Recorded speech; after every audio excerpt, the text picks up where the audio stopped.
Welcome to CultureSlate. My name is Matthew McKinney, and I am here with Paul Green and Chandler Moore. They are featured in the Sketched Out series that we have on our website.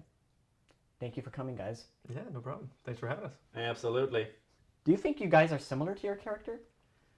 Yes. I think most actors probably are cast in what they're cast in because there's something actually true to form in their real life that they're able to maybe exaggerate in their characters. So my character Clayton, he's a little lacking self-awareness, kind of trying to figure the world out, doesn't quite get things. And that's kind of where I'm at. I'm trying to figure the world out and I don't get it. And I don't relate to people very well. Yes, to answer your question, yeah, I do think the two of us are a lot like our characters. In college doing theater, there was a thing my old director used to say, which is the less acting you have to do, the better. And in a casting standpoint, that's always going to be true because then it's less of a stretch from the person to the character. Given that, I don't think there's much of a stretch for either of us at all.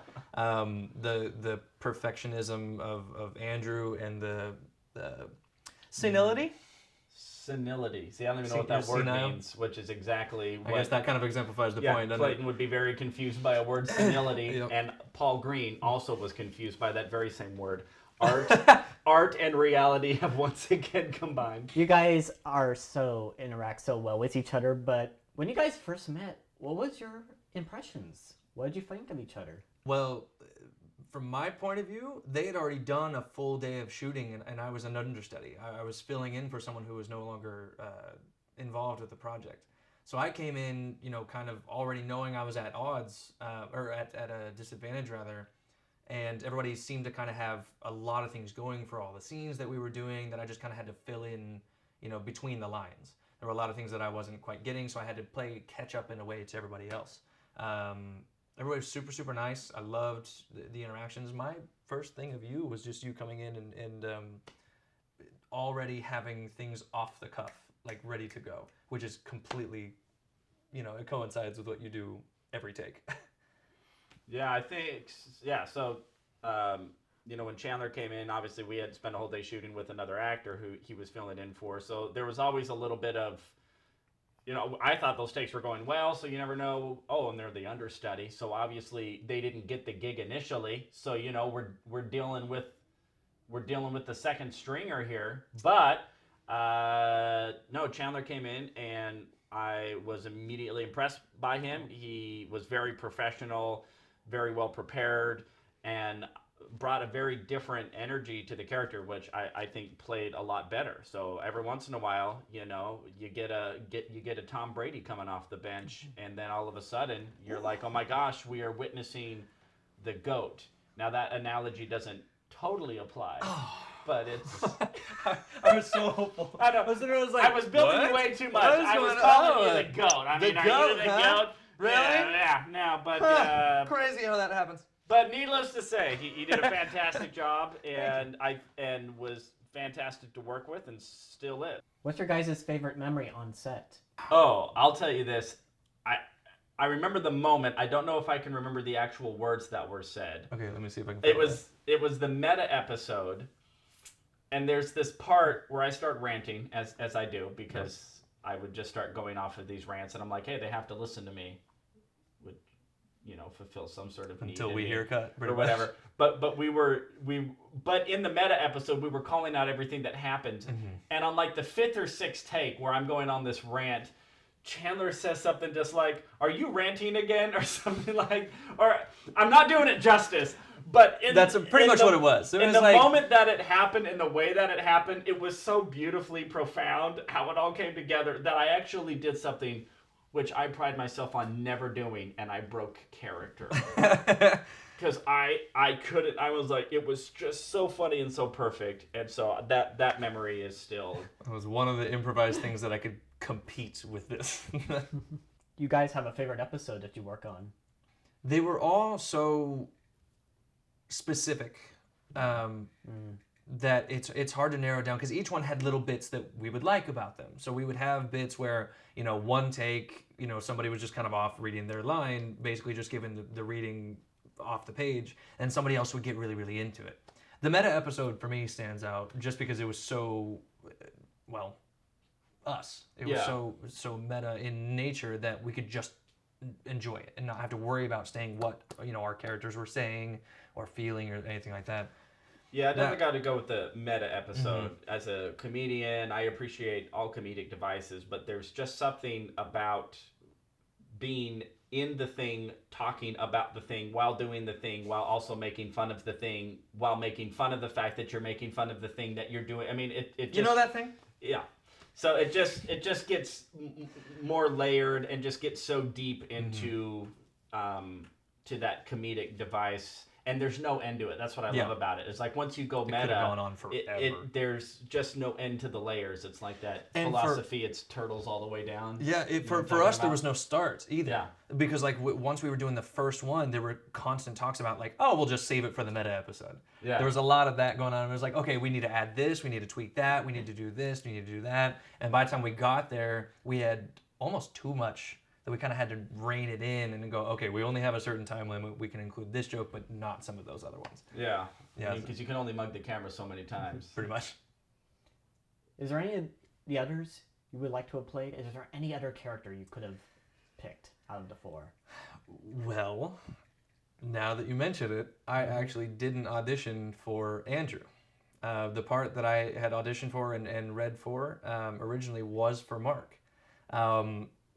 I think there were some sides just on the sites where I applied where the biggest monologue in the episode that we were reading was Mark's at the end of episode 1. And he just has that thing where it's like, we can all just come together and we can enjoy different things because that's the beauty of art, and that speech he goes on the end. I loved that, so that's what I wanted to read for my audition. I thought that's what gave me the best chance to stand out. So that's what I read at first, and that's also why I was an understudy for Andrew. So when it kind of came down to it, that's the one I would have played for sure if I would have had the original choice. But the way it worked out was so much better. Yeah. Frankly. More fitting for your character. 1,000%.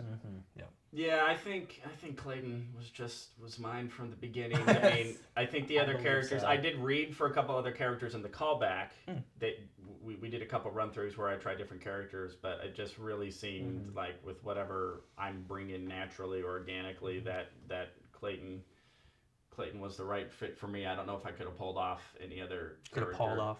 I mean, I could have pulled it off, but there's a difference between pulling off and really Could have pulled it off. I could have pulled it off. Sorry, I found that pun appalling. We'll end with a bunch of rapid fire questions. Oh, let's do it. Dear, rapid fire. I don't do rapid fire. If you could have a superpower, what would it be? Reading people's minds. Ooh, good one. I debate between flying and teleporting. I knew you were going to say that. What color is your lightsaber? Blue. Red. Ooh. Have you ever been starstruck? Yes. No. Which one, Paul? I met Jason Alexander on a street corner in Hollywood once, and that was a little like... Who is your dream co-star on this hypothetical movie? Christian Bale. Jim Carrey. Good one. I can see that. What is the nerdiest thing about you? I still love video games. I'm a grammar nerd. What is your favorite collection of something? Ooh, the funny thing is I actually just threw it away, but I used to have a bunch of basketball cards that I held on to for about 30 years. And then threw them away? I finally... You didn't sell them or anything? No, well, because I finally was like, are these worth anything? And then after investigating thoroughly, it's like, these are not even worth the paper they're printed on. And I had held on to them for years and years and years, just thinking that maybe one day, but no.